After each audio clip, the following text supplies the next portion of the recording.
For our first devotional thought today, I want us to come back to the book of Genesis where we're reading. And I want us to learn a principle of success. Now, the story I'm going to read you doesn't look like it's a principle of success, but it really is. You can learn some tremendous positive lessons from negative situations and negative stories. And this is one of them. I want you to notice 3 ingredients of success. The first ingredient is a common language and common words. We're talking about the Tower of Babel situation. Genesis 11, verse 1. At one time, all the people of the world spoke the same language and used the same words. And you say, Pastor, why would that happen? Well, remember, they all descended from Noah. Everybody came from one family after the flood. So, of course, everybody spoke the same language and used the same words. Everybody came from that family of Noah. So it's not just that their language was the same, but even how they used words and what words meant.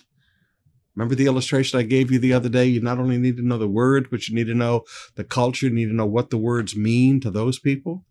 Well, they spoke the same language and the same words. They knew exactly what each other meant.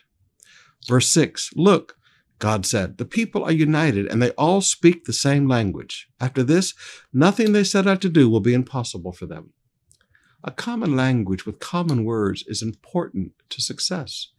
When people live with a confusion of languages, it's very hard for people to work together. And even if they speak the same language, but they use words differently, it's very hard for people to work together. Now, please, I'm going to say something really ugly here for a minute, so don't get mad at me, but just learn the truth. One of the greatest hindrances to success for our nation as the Filipino people is we have 80-something languages. And, most people speak 2 or 3. And English is kind of the lingua franca, and it has given us a global position for global work and global business, and that's all great. But we need one common language. And never in our history has someone had the political will to try and make one common language for our people. Now, I know, well, Pastor, there's Filipino. No, Filipino is basically Tagalog. And the Cebuanos and the Ilocanos will be very happy to tell you that when you try to speak to them in Filipino in Cebu. They'll answer you back in English because they don't recognize it as a national language. Now, beloved, if there was ever one thing I could ask our governmental leaders to do, it would be, can we have one common language as a people where we all understand exactly what every word means when we say it to each other?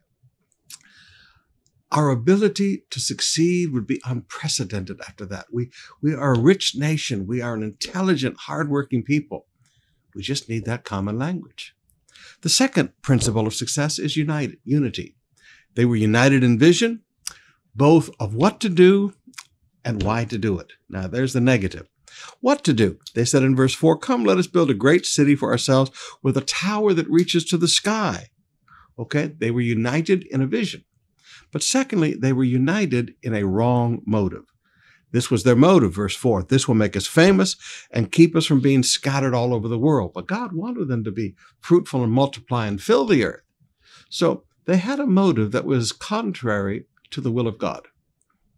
So they had a unity of vision of what to accomplish, and they had a unity of vision of motive. This is why we want to accomplish it, but it was a wrong motive.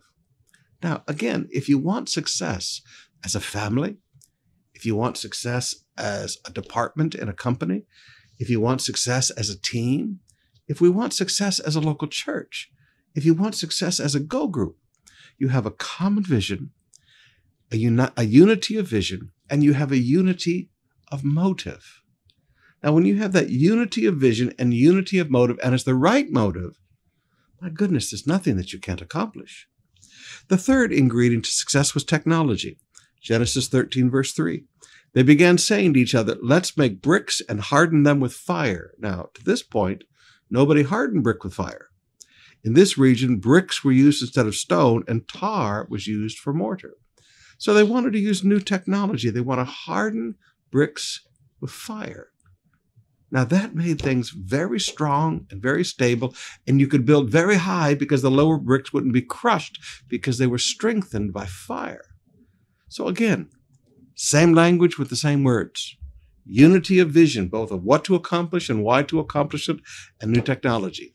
Those are 3 key ingredients to success.